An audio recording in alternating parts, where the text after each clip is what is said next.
Shalom, selamat pagi saudaraku. Kembali pagi ini kita bertemu dalam kasih dan anugerah Tuhan. Pagi ini kembali saya menyapa saudara dan mengajak saudara menikmati berkat Tuhan melalui sarapan. Satu hati, raih harapan. Firman Tuhan adalah harapan, dan firman Tuhan pagi ini kita akan membaca dari Amsal pasal 4 ayat 27 dan 28.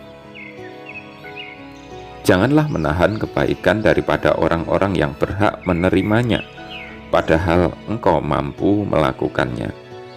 Janganlah engkau berkata kepada sesamamu, pergilah dan kembalilah, besok akan kuberi, sedangkan yang diminta ada padamu.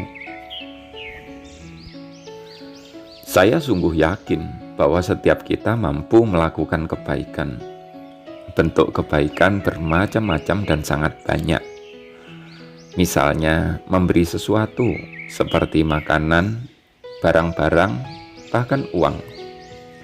Ada juga kebaikan berupa memberi jasa, misalnya memberi tumpangan, mengantarkan, mendengarkan keluh kesah, dan sebagainya. Firman Tuhan yang kita baca pagi ini mendorong kita untuk tidak menahan kebaikan daripada orang-orang yang berhak menerimanya. Jika memperhatikan perkataan, janganlah engkau berkata kepada sesamamu, pergilah dan kembalilah, besok akan kuberi, sedangkan yang diminta ada padamu. Kesan yang kita tangkap adalah ada orang yang datang meminta bantuan kepada kita dan kita menundanya. Bisa jadi memang demikian. Namun jika kita hanya berpikir seperti itu, maka kita tidak akan memperoleh makna yang lebih kaya. Saya mengajak saudara-saudara untuk fokus pada kata-kata ini, orang-orang yang berhak menerimanya.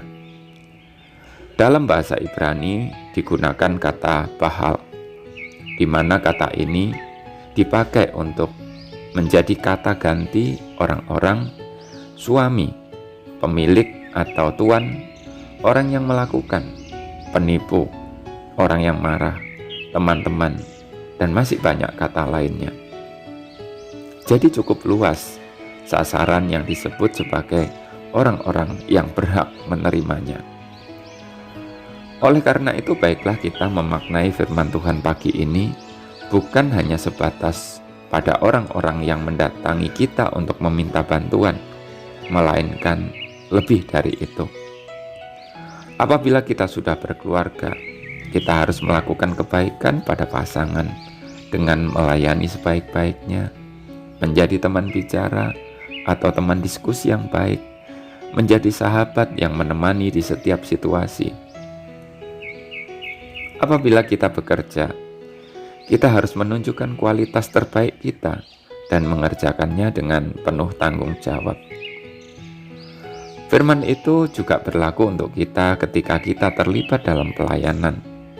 Misalnya kita terlibat di pelayanan gereja, maka kita harus mempersiapkan diri dengan baik, tidak datang terlambat, mengikuti aturan atau kesepakatan yang telah ditetapkan, dan sebagainya. Singkatnya, renungan pagi ini mengingatkan kita agar kita menunjukkan integritas dan performa terbaik yang kita miliki. Ada seorang hamba Tuhan yang memaknai ayat ini dengan kalimat, "It's a sin to do less than your best." Kita berdosa bila kita tidak melakukan yang terbaik. Mari kita merenungkan dalam firman ini, maka kita akan mendapatkan dua hal yang seringkali membuat kita jatuh dan tidak melakukan hal yang terbaik. Pertama, penundaan. Terkadang kita memilih untuk menunda-nunda sesuatu yang seharusnya bisa segera kita selesaikan. Kedua, keikhlasan.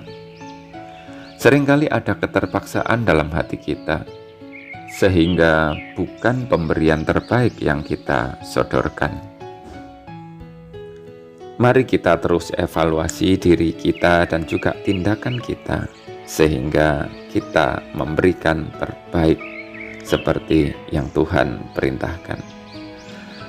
Selamat pagi saudaraku, selamat beraktivitas. Tuhan memberkati. Jangan lupa sarapan.